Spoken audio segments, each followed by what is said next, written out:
గారు ఉంటది చెప్పినట్టే అది. నేను చేయమన్నానని చెప్పారు అనేది. అంటే నడుస్తది ఫైనల్ గా అదంతా. ఆవిడ దగ్గరికి వస్తుంది కదా కేసు. అదే అయిపోయింది కదా! ముందే బెయిల్ ఇచ్చేసింది కదా! ఇటిట్లో ఏంటంటే డబ్బులేంటి అనేది లెక్క కదా! ఇప్పుడు ఉమ్, ఉమ్, గనులకి సంబంధించి బెదిరించారు. ఇప్పుడు అసలు గనులు బెదిరించడం ఏంటి? అరాచకంగా లాగేసుకుంటే అవును. ఇందులో బేసిక్‌గా ఏవి కూడా ఇవి క్రైమ్ కాదు, క్రైము అనడానికి ఏమీ లేదు. ఎతికలా, అనెతికలా. అంతేనా? క్రైమ్ అంటే అన్నీ క్రైమే. ఇప్పుడు ఉమ్, ఫర్ ఎగ్జాంపుల్ ఇంతకుముందు ఎరపతినేని మీద సిబిఐ దర్యాప్తు కోర్టు ఆదేశించింది ఏంది? అవును. లేకపోతే అప్పట్లో 23 మంది ఎమ్మెల్యేలు గొట్టిపాటి రవికుమార్ ఎందుకు వచ్చేసాడు ఈటికి? సిద్ధా రాఘవరావు ఎందుకు వచ్చాడు? మళ్ళీ వైసీపీ అవును. వైపుకి. మళ్ళీ వెనక్కి ఎందుకు అవును. వచ్చాడు? లేకపోతే ఉమ్, ఆనం అదే అతని పేరేంటి?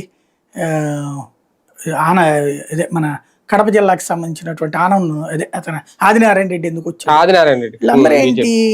ఉమ్, ఒక పక్కన అప్పుడు వైసీపీ కదా! అవును. వీళ్ళందరూ కూడా గనులు. ఆ గనులు పవర్‌లో ఉన్నప్పుడు మన చేతుల్లో ఉంటాయి. పవర్‌లో ఉమ్, లేనప్పుడు కావాలంటే కేసులు పెట్టుకోవచ్చు. లేదా ఉమ్, పవర్‌లో లేనప్పుడు ఏం చేస్తున్నారు? బెదిరించి వాళ్ళ దగ్గర నుంచి లాక్కుంటున్నారు. లేకపోతే డబ్బులు గుంజుకుంటున్నారు.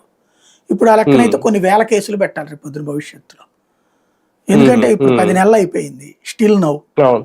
ఉమ్, ఇంతవరకు గనులు తవ్వనియ్యట్లేదు అక్కడ. ధర్నాలే చేస్తున్నారు కదా! అసలు ఈ రాష్ట్రంలో ఉన్న కూలీలు వేరే రాష్ట్రాలకు వలస వెళ్ళిపోయారు. ఆ ప్రాంతాల్లో నెల్లూరు జిల్లాలో వాళ్ళు. ఉమ్, ఏమైపోయింది వ్యవస్థ? ఉమ్, కళ్ళెదురుగుండా అవును. కనబడుతుంది కదా అది.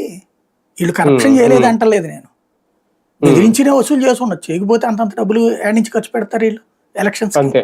అవును. ఇప్పుడు వీళ్ళు కూడా అదే చేస్తున్నారు కదా! ఉమ్. ఇదేంటంటే